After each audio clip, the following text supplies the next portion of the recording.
Well, hello, this is Peter Combs from Bidamount.com and P.O. Combs Asian Art, located in Gloucester, Massachusetts. And today is September 7th, 2018. And today we're going to take a look at a couple of the sales coming up in New York next week at Asia Week. This is for the September series, and we're going to be looking at the Sotheby sales in particular. And of those sales, there's several of them. There's several on fine art. There's this catalog that's on our website. You can go look at it, or you can go to Sotheby's and look at it too, of course, and this one. But what we're going to be taking a look at first is the Junkunc collection of Stephen Junkunc. Okay, now he was a legendary collector in his day. He died in 1978. He was born around 1905 in Budapest, Hungary. And those of you who have been around for a while have seen the catalogs of the previous auctions of this man's enormous collection. It had thousands of pieces in it.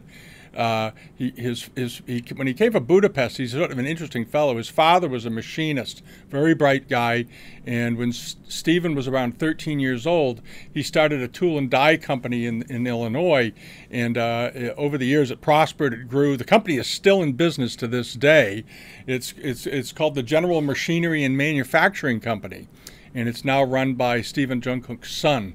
But in any event, the company became very prosperous, especially in World War II. They were manufacturing a lot of material for the Ford Motor Company, among many others.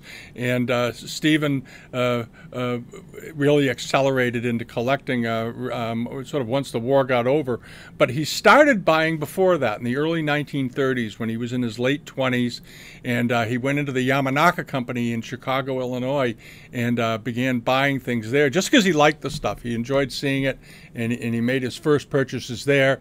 And then after that, his sources expanded the way they often do, and he ended up buying from Blewett and Sons, Spinks, eventually C.T. Lew, Frank Caro, who took over C.T. Lew's business after he was gone, and who else? I have a list here of the people he bought from: Dickinson and Sons, H.R. Norton, and a whole bunch of well-known sources at the time.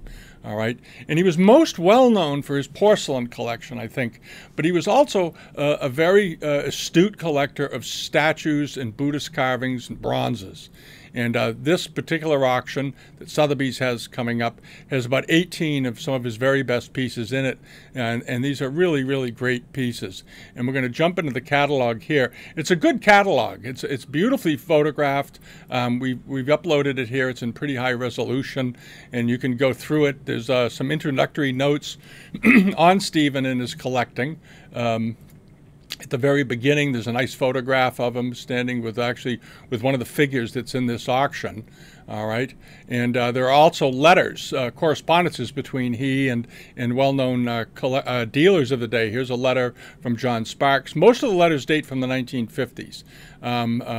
There's a letter to him. There's a letter from Frank Caro. There's a letter from Roy Barling, and so forth.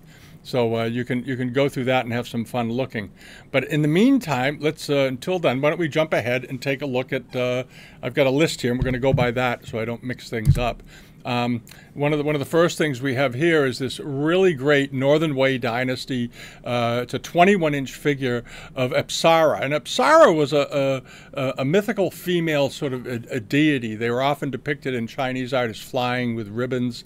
They were known as dancing figures, so forth. They're often depicted flanking our hats. They had their origins in Hindu and were later brought into China. And this particular one is really, really something. It's beautifully done. And if you come to the catalog, you can blow it up and you can see the figure. And here she is, sort of dancing along, arched down on her feet. And this was probably a relief on a wall at one point. As I said, it's 21 inches tall. It's good size, and it's estimated at $100,000 to $150,000. Okay, and then we're going to move along to this one. There we go. This is a relief carving of a food lion, obviously, a mythical beast, they call them. It's done in marble. It's early Tang Dynasty, though, which is quite rare. And it was most likely part of a wall of a tomb or a sarcophagus. from the Tang Dynasty. And there are other examples quite similar to this that are known, that are in a few collections. There's one in the Palace Museum. But this one is so spectacularly well animated. The sense of motion, the ferocious face, the swirling clouds under him, sort of stylized Rui head sort of things, or Ling Bai rather, and the way the tail is done evokes an enormous sense of motion. And this is a beautiful carving, and it is estimated at let's see here, this one is estimated at $150,000 to $250,000. It is 36 by 19 inches in measurements. And we'll see how that does. This is one of my favorite. There's a few favorites of mine in this collection, I have to say. This is a particularly good one. And we're going to move along over to this head, this massive head of Buddha. This is a great big head. The head measures 27 inches, which means it came off of one of those monumental carvings. It dates to the Tang Dynasty. It's sort of a young Buddha. The eyes are superbly well done, from the lids down to the sweep of the eyelids, from the eyebrows to the eyelids themselves, the full lips, and the way the hair is done and so forth.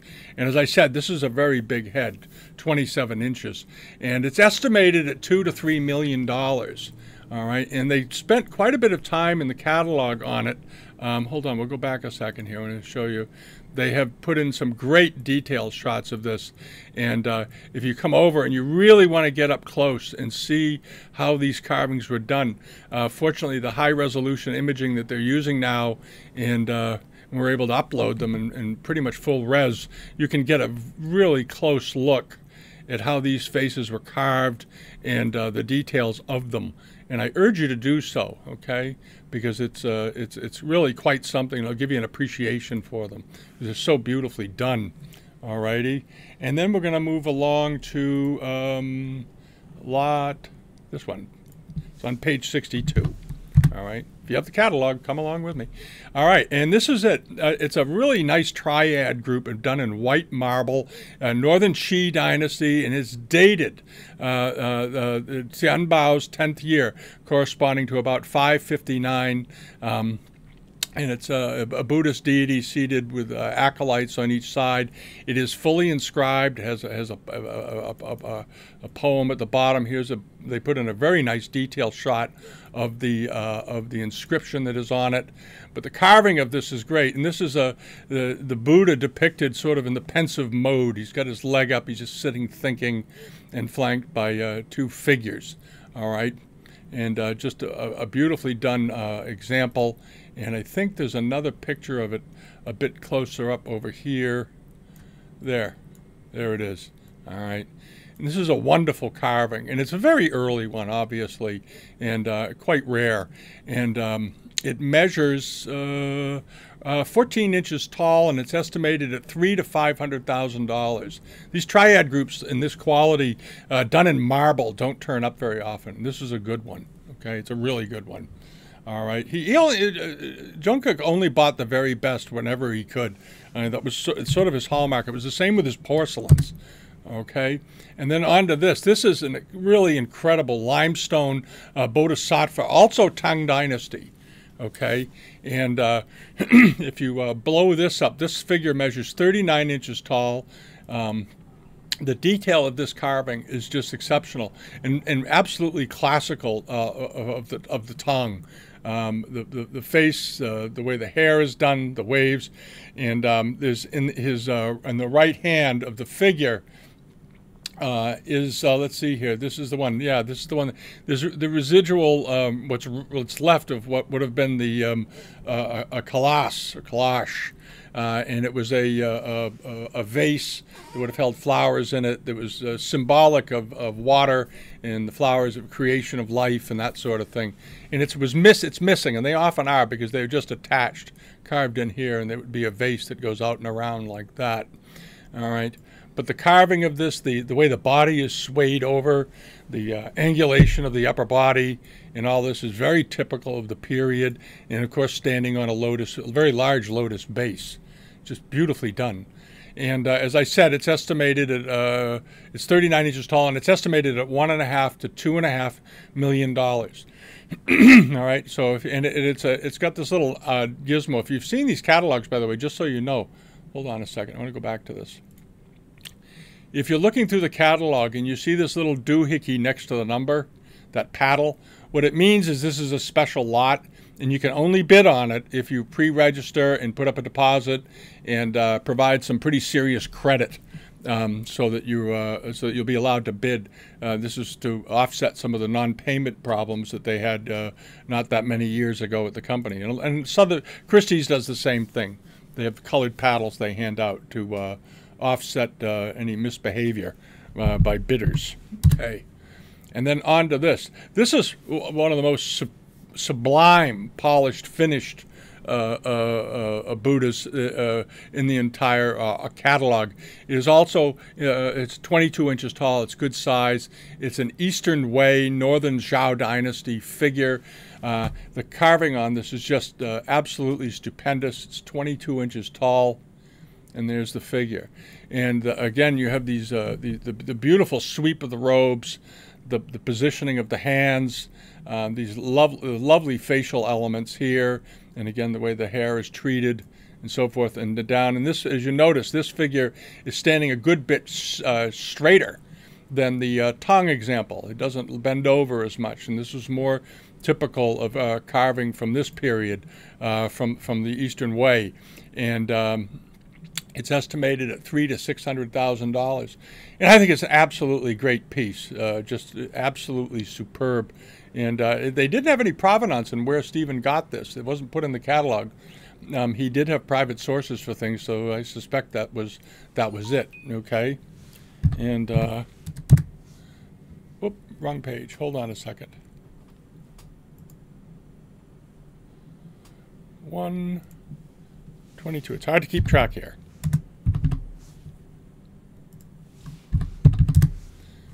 There we go. It was this head.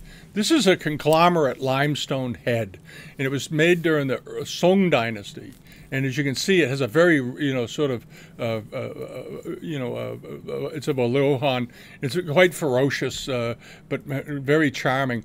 And the detail of the carving of this is just unbelievable. There are other examples of this type known, but the Song Dynasty, the carvings of figures, arhats and lohans, became very sort of exaggerated, but superbly well done. All right, and you'll notice the way the eyes are done, the brows, and the wrinkles of the brow, of the top of the head, and so forth. Just superb carving, absolutely the best. And I love the way they did these little strikes here to simulate whiskers on the face of the figure. Okay, and there it is. And there's numerous photographs in here of this particular piece. This also was quite a large head. It's 16 inches tall, and it's estimated at $100,000 to $150,000, which for what it is seems sort of within reason. Here's another shot of the face right here, beautifully done, and I love the marble. It almost looks like pudding stone, the way it's done. Okay, looks a lot like pudding stone. And there's a good article written in here about it, and we'll see how that does. This is just one of several. Okay. And let's mosey along to 130. Is this figure. This is the one that Stephen has photographed with at the beginning of the catalog. This is the figure. And it's a really unusual Northern Zhao to Wei Dynasty bodhisattva. It measures around 33 inches tall. And again, for this period, you'll notice that the figure is much more heavily adorned with beads and robes and all kinds of decorations, which make the figure look a bit more animated. He's carrying a water bottle, which is very symbolic. But you have all these extra elements that have now been added, including some fairly elaborate headpieces here. All right. And this was a style that became increasingly popular during this particular period, which differentiates it considerably from the other examples we've seen so far.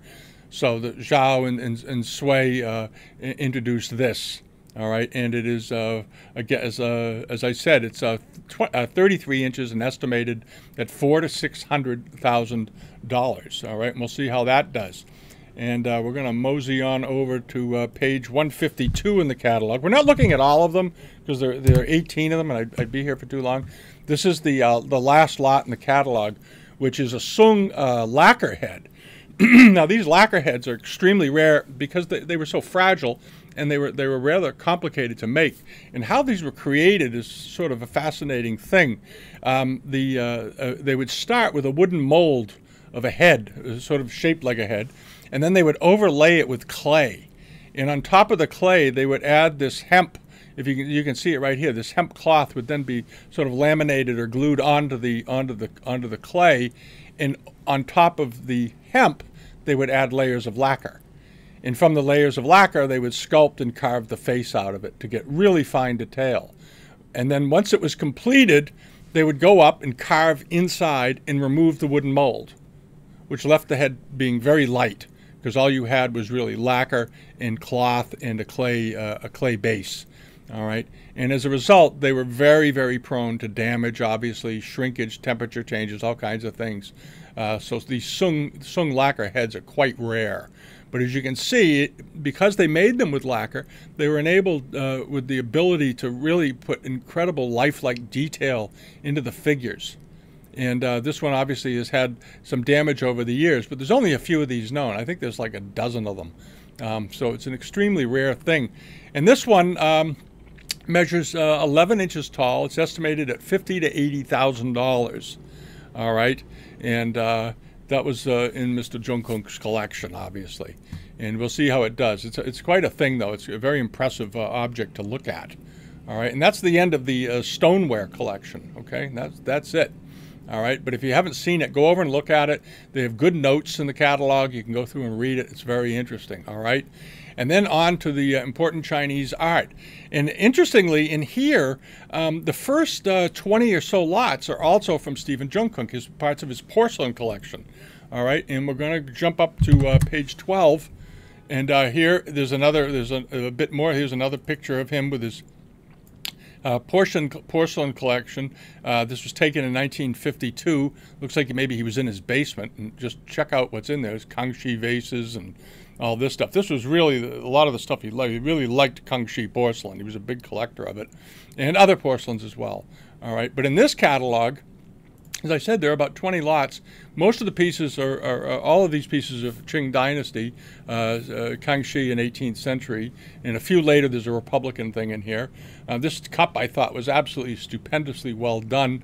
It's a fairly small cup. It's only 3 inches tall, and it's not perfect. As you can see right here, it has a slight hairline in it. But the decoration, and then the porcelain is very thin, as you can see, is beautifully done. You see the figure on a horse, there's a cart, and the pine trees and so forth. And it is estimated at $10,000 to $15,000. All right, and then back up, hold on a second. We're going to go back to this. Here you have, again, an extremely rare molded copper red amphora vase. Okay, with this terrific thing on it, and it looks like it has a silver repair at the top. It measures 8.5 inches tall and is estimated at $8,000 to $12,000. So some of you out there might have a little bit of extra money to spend. You might want to compete for some of this stuff. Get something from a great collection. You know, provenance is a big thing, and you don't get much better. You know, the Chow collection, the Junkunc collection. There aren't many collections that have better provenance than Junkunc, if any. All right, and the next image over is this. This is a peach bloom glazed brush washer, Kangxi. You know, the copper decoration. You've seen it. It's one of the 7 scholars' objects, so forth. It's 4.5 inches wide. There's no provenance where it came from. This has really nice color, I think. I like very much the color of this. It's beautifully potted and seems to have a very modest estimate, $30,000 to $50,000. So we'll see how it does. All right, it seems reasonable, unless there's something here that isn't in the description. Maybe it has an old repair or something, but I don't think so. All right. And then onto this unbelievably rare pair of copper red relief molded Kangxi vases. These are really rare, and they measure about 8.5 inches tall, and they have these have a pretty good ownership history. Originally they came out of the collection of George Davies, and if you know about George Davies, there's a book out there of his collection that was published back, I don't know, 100 years ago. And from there, it went to Edgar Ezekiel, and then from there to the Whitchurch collection, and then it was sold at Park Bonnet Galleries in 1939, according to this. And this is when, I guess, Junkunc bought it. And there's a nice detail of it. And the estimate on this pair of vases is $100,000 to $150,000. And here is an old photograph they managed to come up with of it when it was in the Whitchurch collection. All right, there it is. There are the two vases. One of the two vases right here. Here's one of them, and the other one is on the left. Okay, lots. So they'd be on the catalog 258 and items 287. All right, and they are really quite something. You have to admit. And then we're going to move along to this. One of these great peach bloom beehive water pots, Kangxi mark and period, and it has the relief decoration. They call these taibais or zuns, and it's estimated at $200,000 to $300,000. And here's a good close-up of it. You can see the decoration under the glaze here. Okay, nicely done. But the glaze is very even on this, and it appears to be superbly finished. All right, and we'll see how that does. Okay, it's estimated at $200,000 to $300,000, and I suspect it'll get there. Many of these have turned up over the years. On the left, you have this very nice dragon bowl, and on the right, you have this. I think it's most beautifully done. If you like delicately painted things, this is a crabapple cup, crabapple month cup, which means it has this on one side and the inscription on the other. I'm kind of surprised they didn't include the inscription. There's another month cup in here from his collection as well that also does not have the inscription. And a lot of month cup collectors are calligraphy buffs, so I'm kind of surprised. But this one, the decoration on this is just so delicate and so perfect. And the way he shaded the blue here at the bottom, the artist shaded the blue, and the way the tree grows up, the crab apples, and so forth, and sort of trails off into the air. Just wonderfully done. And it's a little over about 2.5 inches tall. It's estimated at $50,000 to $70,000. All right, and then there are more cups. There's a number of cups from his collection. This is the other month cup I was talking about a minute ago. It's estimated at $80,000 to $120,000, and is also superbly. Month cups were known for being, especially Kangxi ones, were incredibly delicately painted, almost like Yongchen material, but they were Kangxi, and these were superbly finely decorated. And this is listed, interesting, as a blue and white cup. And what they did up here was, if you come and look at the photograph, you're going to see the flowers up in here almost have a greenish tinge to it. And this must be just the way they applied the blue. It came out so thin, it almost looks like it might have been Datsai, but apparently not, according to the catalog. That's supposed to, I think, just slightly light blue. It's a slightly different tone than the porcelain itself, and it's a beautiful cup. And we'll see how that goes. $80,000 to $120,000. All right. Not a crazy price. And then there's some additional pieces, this Kangxi vase and one of these copper red mythical beast vases. And then there's another one of these beehive pots. And this is a very unusual one. It's white porcelain.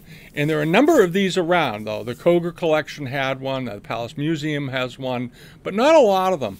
And you notice how high the relief work is here on the rondelle, on this decoration here on the side. It's molded in quite high and decorated in white. And the estimate on this is $80,000 to $120,000. He bought this from Frank Caro back in the 1960s, okay, or in the 50s maybe. All right, and then there's a couple of more cups, and then there's this really great Guan type vase. It's a Qinlong Marken period. Just a beautiful example. It measures around 6 inches tall. As you know, most of these in this shape are never very big, and it's estimated at $60,000 to $80,000. And I think this might do particularly well. The glaze and crackle on this, the crackle patterning, the way it swirls around the body, is really superb. It all sweeps clockwise across the front of the vase, and the potting is absolutely perfect. So I'm kind of curious to see how that does. See if it doesn't get past that estimate of 60 to 80,000. It might not, but boy, that's an awfully attractive vase for a monochrome collector. Whoop, and we'll go back here. We don't want to miss this. There's one of these double losange Qinlong Marken period Famille Rose brush pots, and these are extremely rare. They have the beautiful turquoise interior. Here's the mark. Here's the other side of it. It's all inscribed, and because it's Qinlong and it's imperial, the painting decoration is as good as you think it should be. It's just excellent. And there's some more pieces over here. These are the two of the later things that he's had. He's got this Guan type Lingxi shaped ink palette here, and then there's a pair of Republican painted little seal paste boxes by Wang Bu. All right, and there's his mark, and they're estimated at 20 to 30,000. And the little Guan type dish here is estimated at 5 to 7,000. So if you want to own something from his collection, you have a shot at it here, I think. And then the last two pieces are here from the Junkunc are these two Kangxi examples. They're both pretty well-known types. There's nothing extremely rare about them. The one on the bottom, I think, is quite attractive. But it's a well-known type, and in this particular form, you see them fairly often in European collections. It was a very popular type in its day, and we'll see how those do, okay? And now on to page 138. Okay. Nope, not page 138. Page 52. Excuse me. These are nice early relief paintings, though, on a wall. There we are. This, I think, is one of the most interesting vases in the sale. There's a couple of them. There's also a big Qinlong vase coming up that I mentioned a couple of weeks ago. But this vase is in here as well. It's a white glazed dragon and phoenix vase, Qinlong Marken period. It's about 10.5 or so inches tall. But the decoration on this is really, really, really fine. And it is estimated at $100,000 to $150,000. There it is. But if you come by and check it out, you'll see how good the relief work on this is, with the bats around the top and then the dragon and phoenix decoration. And the pot is just superbly shaped as well as glazed. Nice thick glaze here, but very smooth, very high quality, very defined, high relief work carving, which is pretty essential to these. And that's a really choice example. If you're a monochrome collector, that's looks like one of the future holy grails as far as 18th century pieces go. And this is that Qinlong vase that I mentioned this a couple of weeks ago. This is in this catalog. I didn't know if I mentioned which catalog it was in. It's in this catalog. This is a very big vase, 27 inches tall, beautiful quality, is in excellent condition, and we'll see how it does. It, by repute, came from let's see. Nieuwenhuis by repute, and after that from Williams Limited in London during the 1970s. Okay, but it's just a terrific vase, and we'll see how that does. It's estimated at 500,000 to 700,000, which I think is sort of a moderate estimate for a piece this big. So we'll see how that does. Okay, and now we're going to hop over to this. This is one of the big events in this sale, and this is my favorite one of my favorite bronzes of the whole week. Is this absolutely great Shang Dynasty bronze Zun. All right, and the shape is a shape you've all seen before. Here it is. But what this particular piece has going for it, other than it's Shang and it's great. The patina on this piece is absolutely superb. It's sort of the same size that most of these generally are. Most of these Zuns are, in the 12 to 14 inch area, somewhere in there. But when you look at this piece up close, this came out of a Japanese collection. The patina, the surface on this, is just absolutely phenomenal. And often the best bronzes with the best patina seem to come out of Japanese collections. If you remember a few years ago, they had the Fujita collection with some bronzes in it that did spectacularly well. And a lot of that value was in the patina, the undisturbed patinas. All right, and they did a great job preserving this vase throughout the centuries.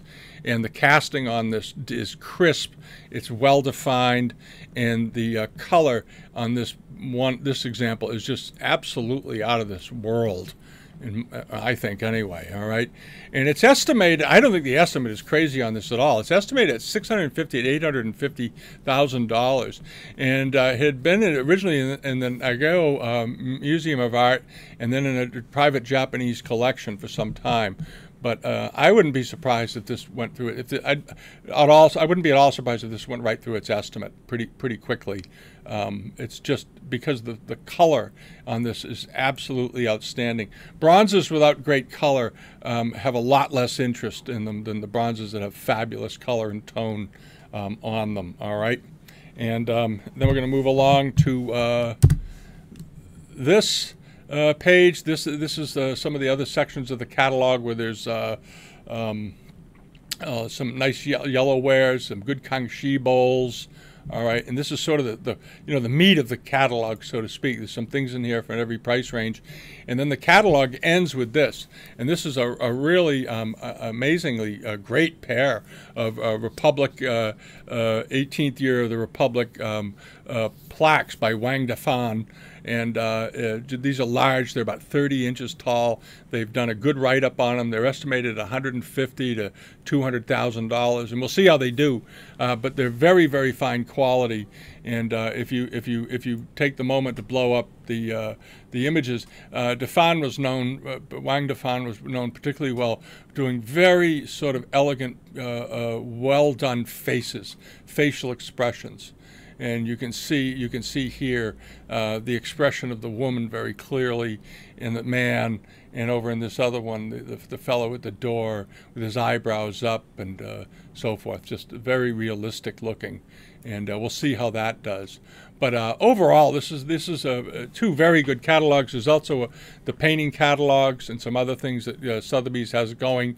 But I would check them all out, okay? And that's Asia Week, and these start just in a few days. So take a minute and come and look at the catalogs and see what you think, all right? Thanks for watching. This is sort of a long video because I wanted to get both catalogs in. I apologize for that. If you haven't subscribed to us yet on YouTube, please do. And if you're not subscribing to us over at Bidamount.com for the newsletter and join the forum, please do that as well. Give us a thumbs up if you like these, and we'll do more of them. And leave a comment or a question or whatever you have, and we'll try to answer you. All right. Thanks for watching. Bye-bye.